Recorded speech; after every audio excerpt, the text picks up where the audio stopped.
నమస్తే. నేను మీ కుప్ప పద్మిని. ఇన్నాళ్ళు మీ సపోర్ట్‌ని నాకందిస్తూ, మీ ప్రేమని నాకందిస్తున్న ప్రతి ఒక్కరికి కృతజ్ఞతలు. ఇప్పుడు చూడబోతున్న ఈ వీడియో కూడా ఖచ్చితంగా మీకు ఉపయోగపడుతుంది. లైక్, షేర్ అండ్ సబ్స్క్రైబ్ చేసి మీ ఇష్టాన్ని, అలాగే మీ సపోర్ట్‌ని నాకందించండి. అలాగే ఈ వీడియో పట్ల మీ అభిప్రాయాన్ని కామెంట్ సెక్షన్‌లో కామెంట్ చేసి నాకు తెలియజేయండి. నమస్తే. నమస్తే. Welcome to our channel. నేను పద్మిని. ప్రస్తుతం మనతో పాటు ప్రముఖ ఆధ్యాత్మికవేత్త, ప్రముఖ న్యూమరాలజిస్ట్, లక్ష్మీ నరసింహస్వామి ఉపాసకురాలు శ్రీమతి స్రవంతి గారు మనతో పాటు ఉన్నారు. మాట్లాడదాం. నమస్తే అక్క. నమస్తే పద్మిని. అక్క, ఈ సంవత్సరంలో వస్తున్నటువంటి మొదటి సంకష్టహర చతుర్థి వచ్చేస్తోంది. రేపు శనివారమే సంకష్టహర చతుర్థి. వికట సంకష్టహర చతుర్థిగా పిలువబడేటటువంటి ఈ చవితి, ప్రతి చవితికి కూడా విశేషంగా మీరు చెప్తూ ఉన్నారు. వినాయకుడు అంటే చాలా చాలా చాలా ఇష్టం, మీకు తెలుసు నాకు అది. చాలా ప్రీతిగా చెప్తూ ఉంటారు కాబట్టి మరి ముద్దులకేటటువంటి ఆ బాలుడికి కూడా చాలా చాలా ఇష్టం చవితి తిథి అంటే. మరి మన కష్టాల నుంచి మనం బయటపడాలి అని అంటే సంకష్టహర చతుర్థి ఎంత వైశిష్ట్యం కలిగిందో, అసలు నమ్మి చేసుకున్నంత మాత్రాన్ని ఖచ్చితంగా కష్టం తీరటం అనేది తథ్యం. అందులో ఇంకెటువంటి సందేహం లేదు. ఎండ్ ఆఫ్ ది డే నమ్మకంగా స్వామిని కోరుకోవటమే. మరి ఈ సంకష్టహర చతుర్థిని ఎలా చేసుకోవచ్చు? తప్పకుండా చెప్తాను పద్మిని. ఎందుకంటే క్రోధినామ సంవత్సరం మొదటిసారి వచ్చే సంకటహర చతుర్థి. ఇప్పుడు సంకటహరం అంటే మన బాధలన్నీ కూడా హరించి వేసే తిథి కాబట్టి సంకటహర చతుర్థి అని పేరిచ్చారనమాట. అంటే ఎప్పటికప్పుడు ప్రకృతి మనకి అవకాశాన్ని ఇస్తూ ఉంటుంది. మన కష్టాలన్నీ కూడా తీర్చుకోవడానికి కానీ, భగవంతుడికి దగ్గర అవ్వడానికి కానీ మనకి అమ్మవారే హెల్ప్ చేస్తారు. ప్రకృతి అంటే ఇంకా అమ్మవారే కదా. అంటే తన బిడ్డలకి తను హెల్ప్ చేయక ఎవరు చేస్తారు ఇంకా. కాబట్టి ప్రకృతి స్వరూపము అని అంటే మనకి వినాయకుడు బాగా గుర్తుకొస్తాడు అనమాట. నిజంగా ఎక్కడా లేని ఎప్పుడూ లేని అంటే శివుడికి తెల్ల జిల్లేడు పువ్వు పెడితే ఇష్టం అని తెలుసు. శివుడి తర్వాత ఇంకెవరయ్యా ఆదరిస్తారు ప్రకృతిలో ఉమ్మెత్తకాయల్ని సైతం అని అంటే వినాయకుడు ఒక్కడే. ఆయన కొడుకు కాబట్టి ఇంకో అడుగు ముందుకేసి ఉమ్మెత్తకాయల్ని వాటిని కూడా పాపం ఆయన స్వీకరిస్తాడు కదా. చాలా సంతోషంగా. యాక్చువల్గా శాస్త్రం చెప్పింది కాకుండా ఏ ఆకు పడితే ఆకేసేస్తారు, అయినప్పటికీ ఆయన సంతోషంగా స్వీకరిస్తారు. ఏనుగు చూసావా, ఈ పండు ఉంటుంది కదా, వెలగ పండు, పైన డొప్ప పగలకుండా లోపల గుజ్జు తినేస్తుంది. అలా మనకి ఎటువంటి కష్టం అనేది ఎలా తీరుతుందో కూడా మనకు అర్థం కూడా కాదనమాట. అంత తొందరగా ప్రాబ్లమ్స్ రెక్టిఫై చేసేస్తారు వినాయకుడు అని ఖచ్చితంగా చెప్పుకోవచ్చు. అయితే ప్రతిసారి నేను ఒక స్విచ్ వర్డ్ చెప్తున్నాను. సంకటహర చతుర్థి ఎలా చేసుకోవాలి అనేది అందరికీ తెలిసిన విషయమే. అలా ఎవరికైనా తెలియకపోతే గనక పొద్దున్నంతా చక్కగా తలస్నానం చేసేసి పొద్దునంతా ఉపవాసం ఉండాలి. ఉండగలిగే వాళ్ళు మాత్రమే ఉండండి, లేని వాళ్ళు అన్నం తినకుండా ఉండండి. సాయంత్రం 7:30కి పూజ స్టార్ట్ చేసుకోవాలి. 7:30కి పూజ స్టార్ట్ చేసుకొని విఘ్నేశ్వరుడికి పూజ చేసుకోవాలి. రకరకాలుగా కొంతమంది ఏమో వెదురు బుట్టలో కూర్చోబెడతారు స్వామిని బియ్యం పోసి. కొంతమంది ఏమో ఒక బవల్లోనే మామూలుగా ఇత్తడి దాంట్లో బియ్యం పోసేసి నిండుగా వినాయకుడిని కూర్చోబెట్టి రూపాయి బిళ్ళ పెట్టి స్వామిని పూజించుకుంటారనమాట. అయితే కొంతమంది ఏమో తెల్ల జిల్లేడుతో శ్వేతార్క గణపతిని తెచ్చిపెట్టుకుంటారు. లేదు అంటే మామూలుగా వెండి వినాయకుడిది ఉంది అని అంటే పెట్టుకోవచ్చు అనమాట. అలా కూడా పెట్టుకోవచ్చు. లేదండి మాకంత స్తోమత ఇంకా రాలేదు, ఫోటోనే ఉంది అంటే గనక చక్కగా హరిద్రా గణపతిని చేసి కూడా బియ్యంలో కూర్చోపెట్టుకోండి. అంటే పసుపు గణపతిని అలా బియ్యంలో కూర్చోవడం అనేది చాలా మంచిది అనమాట. స్వామి సమృద్ధి అనేది అక్కడే కనపడుతుంది మనకి. ఉత్త బియ్యమే మన దాంట్లో పసుపు లేదు, ఉత్త బియ్యమే. సమృద్ధి అనేది ఆ బియ్యంలోనే కనపడుతుంది అనమాట. అందుకే మనం బియ్యంలో కూర్చోబెడతాం వినాయకుడిని. ఎందుకు అని అంటే ఆయనకి ఆకలి లేకుండా ఉంటుంది. ఆకలి వేయకుండా ఉంటుంది. ప్రేమ ఉంది అసలు ఈ పూజలో. కాబట్టి వినాయకుడిని అలా కూర్చోబెట్టుకుంటాం. అలా సాయంత్రం పూజ చంద్రుడు కంపల్సరీగా చంద్రుడు కనిపించాలి మనకి. అలాగే చుక్కలు కూడా కనపడాలి మనకి. స్వామికి దండం పెట్టుకొని చంద్రుడిని చూసేసి మనం భోజనం మీరు ఏమైనా తినాలనుకున్నా తినచ్చు అనమాట. సంకల్పంలో మనకి ఏ బాధ ఉందో స్వామికి తప్పకుండా విన్నవించుకోండి. ఈసారి నేను ఒక సేక్రెడ్ కోడ్ ఇస్తాను. వినాయకుడికి కూడా ఒక కోడ్ ఉంటుంది. సేక్రెడ్ కోడ్ అంటారు దాన్ని. అంటే పవిత్రమైన నెంబర్ అనుకోవచ్చు. సేక్రెడ్ పవిత్రమైనది అన్నమాట సేక్రెడ్ అంటే. కాబట్టి ఆ కోడ్ ఏంటి అంటే 46429. మీరు రోజంతా చక్కగా 46429 అని రాసుకోవచ్చు. లెఫ్ట్ హ్యాండ్ మీద రాసుకోవచ్చు. మీకు ఆ ప్రాబ్లం తీరేదాకా వినాయకుడిని దండం పెట్టుకుంటూ 46429 అనేది ఖచ్చితంగా లెఫ్ట్ హ్యాండ్ మీద రాసుకోవచ్చు అనమాట. అలా మీరు ఏం చేస్తారు అంటే పూజ చేసుకునేటప్పుడు ఒక పేపర్ మీద 46429 అని రాసేసి కింద మీకు ఏం సమస్య ఉంది, ఆ సమస్య వినాయకుడి దయ వల్ల, ఆ విఘ్నేశ్వరుడి ఆశీస్సుల వల్ల ఆ సమస్య తీరిపోయింది అని చెప్పి రాసుకోండి. రాసుకొని దానిపైన కొంచెం దాల్చిన చెక్క పౌడర్ వేయండి. వేసేసి వినాయకుడికి ప్రత్యేకంగా దీపాలైతే పెడతాం కదా మనం, అక్కడ పెట్టేసేయండి స్వామి దగ్గర. ఇంకా స్వామి పాదాల దగ్గర. స్వామి పాదాల దగ్గర పెట్టేసేయండి. పేపర్ ఎగరకుండా ఉండాలి అంటే ఒక రూపాయి కాయిన్ దాని మీద పెడితే సరిపోతుంది. ఓకే, అలా పెట్టండి. పెట్టిన తర్వాత పూజ అంతా చేసుకోండి. స్వామికి నైవేద్యం పెట్టేసేయండి. ఉండ్రాళ్ళు అంటే చాలా ఇష్టం స్వామికి. ఏ సమస్య అయినా తీరాలి అని అనుకొని ఉండ్రాళ్ళు పోస్తాను స్వామి అని చెప్పి దండం పెట్టుకుంటే చక్కగా అలా అలా అయిపోతుంది అనమాట పని.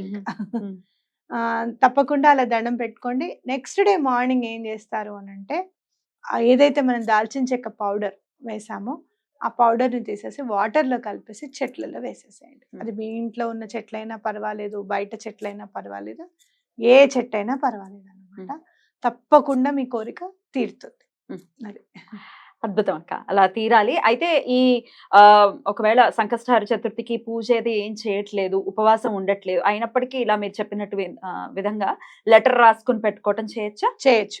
సాయంత్రం పూట మీరు ఏదైనా ఉపవాసం ఉండట్లేదు అనుకుంటే గనక 46429 అనేది లెఫ్ట్ హ్యాండ్ మీద రాసేసుకొని, if you're writing with right hand, మీరు కుడి చేతితో రాస్తారు అని అనుకుంటే ఎడం చేతి మీద రాసుకోవాలి.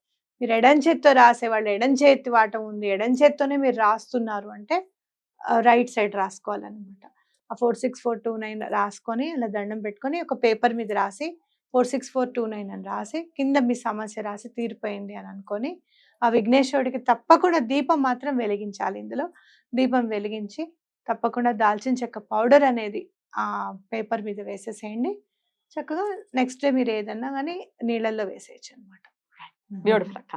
ఇక ఇక్కడ ఒక కాంట్రడిక్ట్ చేసే వాళ్ళు ఎప్పుడు ఉంటూనే ఉంటారు కదా, గుడ్డు మీద ఈ కల్లాకే వాళ్ళు ఉంటూనే ఉంటారు కదా. వాళ్ళు అనే మాట ఏంటంటే, అవ్వకుండానే అయ్యిందని కోరుకుంటే అయిపోతుందా అని అన్నారక్క. నా దృష్టికి వచ్చింది, దీనికి మీ సమాధానం. అవ్వకుండానే అయిపోయింది అని అనుకుంటే దీర్ఘాయుష్మాన్ భవ అని అంటారు. ఆయుష్ ఉందా లేదా అని చెక్ చేసి ఎవరు చెప్పరు. నేను జాతకం ఏంటి, నీకు ఆయుష్ ఎక్కడున్నాడో చూద్దాం అని ఎవరు దీర్ఘాయుష్మాన్ భవ అని అన్నారు. చెంగులు ఉంటే నెత్తి మీద వేసుకోండి, లేకపోతే ఖర్చులు వాడండి, ఇంత పంచ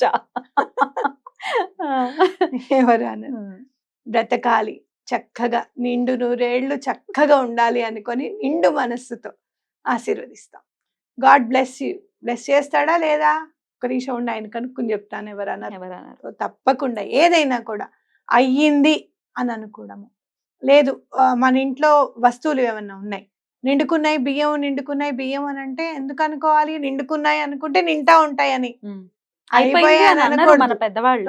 ఆ దీపము ఆరిపోయింది అని అనరు, కొండెక్కింది అని అంటారు. లేదు అని అంటే గనక ఆ ఒత్తిని కూడా చూడు ఘృతమైపోయింది అని అంటాం, కాలిపోయింది అని అనం. అవునా కాదు? అట్లా ఏదైనా కూడా పాజిటివ్ గా మాట్లాడడం అనేది, పాజిటివ్ గా థింక్ చేయడం అనేది మన సనాతన ధర్మంలో మన నరాల్లోనూ నింపేశారు మన వాళ్ళు. కాబట్టి ఇదే మేనిఫెస్టేషన్ టెక్నిక్ గా వెళ్ళి ఇంగ్లీష్ భాషలో వినపడుతుంది కాబట్టి కొంచెం మనకి ఏంట్లే అని అనిపించవచ్చు. మన పిల్లల్ని ఇంగ్లీష్ స్కూల్లో చదివించుకుంటాం, మన పిల్లలు US UKకి వెళ్ళాలనుకుంటున్నాం, చాలా అక్కడే సెటిల్ అయిపోతే బాగుండు మా వాళ్ళు అనుకుంటాం, అన్ని అనుకుంటాం. కానీ ఏదైనా టెక్నిక్ వచ్చేటప్పటికి మాత్రమే మనకి సనాతన ధర్మం గుర్తుకొస్తుంది. ఇప్పుడు యూట్యూబ్ లో పెడుతున్నాం కాంట్రడిక్ట్ చేసిన వీడియోలు, పాపం ఇంగ్లీష్ వాళ్ళే యూట్యూబ్ ని కూడా కానీ పెట్టింది, మరి పెట్టకూడదుగా? అదే ఊరు వాడ తిరిగి ప్రచారం చేయాలి. అదే అయితే ఇంకోటి ఏంటంటే, మీరు ఎప్పుడైనా గుర్తుపెట్టుకోండి, అల్లూరి సీతారామరాజు మూవీ చూస్తుంటే రుదర్ఫర్డ్ అంటాడు, మేము చీరని నేసాము, మేము బట్టలు కట్టుకోవడం నేర్పించాము అని అంటే, ఆత్మవంచన రుదర్ఫర్డ్.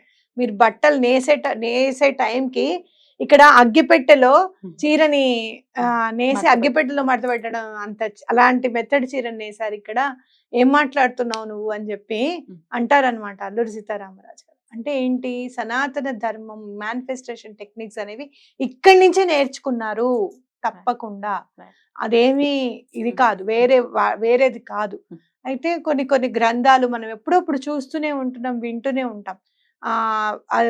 ఒక యూనివర్సిటీని కాల్ చేస్తే 1.5 రోజులో 3 నెలల్లో మండుతూనే ఉందంట మంట, అన్ని పుస్తకాలు దగ్ధం అయిపోయాయంటే మరి ఏమో కొన్ని పుస్తకాలు అక్కడికి వెళ్ళిపోయాయేమో, ఇది కూడా అక్కడి నుంచే వచ్చిందేమో, ఎవరికి తెలుసు. ఎలా అయితే సున్నా ఆర్యభట్టుడు చాణక్యుడు కనిపెట్టాడు అని నమ్ముతున్నామో, నేను గట్టిగా నమ్ముతాను పద్మిని మేనిఫెస్టేషన్ టెక్నిక్స్ కూడా అక్కడి నుంచే వచ్చాయి అని చెప్పి. మన వసుదైక కుటుంబం అని అనుకున్నప్పుడు మన స్వామి అక్కడ కూడా ఉన్నాడు, అక్కడి నుంచే ఇంగ్లీష్ లో చెప్తున్నాడు అని అనుకోవాలి. ఇప్పుడు భగవంతుడు ఇంగ్లీష్ లో మాట్లాడితే అదే ఉంటాయి, నువ్వు ఇంగ్లీష్ లో మాట్లాడుతున్నావు, సంస్కృతం కదా అని అనం కదా. అంటే ఏంటి ఇప్పుడు అమెరికాలో పుట్టిన వాడికి ఈశ్వరానుగ్రహం లేదనా? చాలా మంది అక్కడ వాళ్ళు కూడా కంచి పరమాచారి గారి దగ్గరికి వచ్చి, ఒక ఆవిడైతే నాకు పరమాచారి గారు కల్లో కనపడితే అందరి దగ్గరికి వెళ్ళింది అనమాట, అందరి దగ్గరికి వెళ్ళింది, ఎవరిని ఆవిడ కనిపించలేదు. స్వాంతన కాదు, ఈయనను కాదు నేను చూసింది కలలో, ఈయనను కాదు నేను కలలో నేను చూసింది, ఆయన కనపడుతూ కామాక్షం వారు కనపడతారు ఆవిడకి, ఈయనను కాదు అనుకుంటూ అందరిని తిరిగి పరమాచారి గారిని చూస్తుంది. వచ్చారు అని అంటే పరమాచారి గారు మహిళల్ని లోపలికి రానివ్వరు కదా, అందుకని ఆయన బయటికి వెళ్ళి నుంచుంటే ఆవిడ చూసి కడుదిరి పడిపోతుంది. ఆయన కనపడి కామాక్షి దేవుడు అలానే కలలో కనపడినట్టే కనపడతారు అనమాట. మరి ఆవిడ ఎవరు చెప్పు? హిబ్రూ భాషని అధ్యయనం చేయడానికి వచ్చిన అతన్ని కరుణిస్తారు పరమాచారి గారు. అలా చాలా మంది ఉన్నారు. Okay, no problem. మనది కాదు అనుకున్న చదువుని మనం ఎలా చదువుతున్నాం, మనది కాదు అన్న దేశాన్ని మనం ఎలా వెళ్తున్నాం, మనది కాదు అన్న దాన్ని ఏదైనా పట్టుకొని మన ప్రాబ్లం నుంచి సాల్వ్ అవ్వడానికి ఇక్కడేం మనమేం మతం మారట్లేదు, ఏం చేయట్లేదు. ఉన్నదాన్ని మన సనాతన ధర్మంలో కూడా మనం మార్చుకొని చాలా అద్భుతంగా చెప్పారు. ఈ సంకష్టహార చతుర్థిని కూడా మన వాళ్ళందరూ కూడా వినియోగించుకుని మెల్లమెల్లగా కష్టాల నుంచి చాలా వరకు బయటపడుతున్నారు. ఇంకా పడిపోవాలి, చాలా హ్యాపీగా ఉండాలి మన వాళ్ళందరూ అని కోరుకుంటూ థ్యాంక్ యూ సో మచ్ అక్క. నమస్తే.